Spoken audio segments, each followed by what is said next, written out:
ఎరువులపై కేంద్రం మీద ఒత్తిడి తీసుకురావాలని తెలంగాణ ప్రభుత్వం నిర్ణయించింది.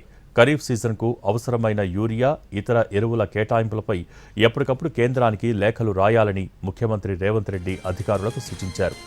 రామగుండం ఎరువుల కర్మాగారంలో ఉత్పత్తయ్యే ఎరువులు అత్యధికంగా తెలంగాణకే కేటాయించేలా కేంద్రంపై ఒత్తిడి తీసుకురావాలని సీఎం స్పష్టం చేశారు. రాష్ట్రంలో ఎరువుల పరిస్థితిపై అన్ని పార్టీల ఎంపీలతో సమావేశం నిర్వహించి వాస్తవ పరిస్థితిని వివరించాలని సూచించారు. అవసరమైతే మంత్రులు, ఎంపీల బృందం ఢిల్లీకి వెళ్లి కేంద్రానికి విజ్ఞప్తి చేయాలని చెప్పారు.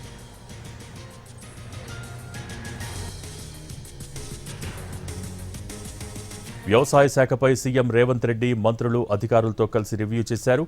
బోనస్ ఇచ్చే 7 రకాల సన్నవడ్ల విత్తనాలను అందుబాటులో ఉంచాలని అధికారులకు సీఎం ఆదేశించారు.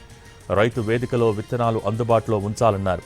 సన్నవడ్లు పండించే రైతుల డేటాను సేకరించాలని అధికారులకు సీఎం సూచించారు.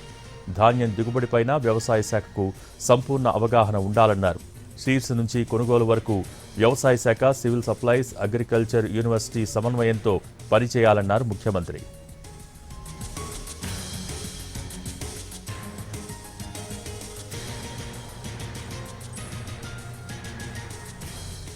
అగ్రికల్చర్ యూనివర్సిటీని నోడల్ ఏజెన్సీగా పెట్టుకుని సాంకేతికతను పెంచుకోవాలని ముఖ్యమంత్రి రేవంత్ రెడ్డి సూచించారు. ఏఐని వినియోగించుకోవాలన్నారు. మార్క్ఫెడ్ నష్టాలను తగ్గించుకునే ప్రయత్నాలు చేయాలన్నారు.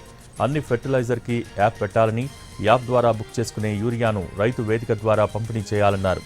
జిల్లా అదనపు కలెక్టర్కు యూరియా పంపిణీ బాధ్యతను అప్పగించాలని సీఎం రేవంత్ రెడ్డి ఆదేశించారు. రామగుండం ఎరువుల కర్మాగారంలో ఉత్పత్తైన ఎరువులు మొత్తం తెలంగాణకే ఇవ్వాలని కేంద్రంపైన ఒత్తిడి తీసుకురావాలన్నారు ముఖ్యమంత్రి.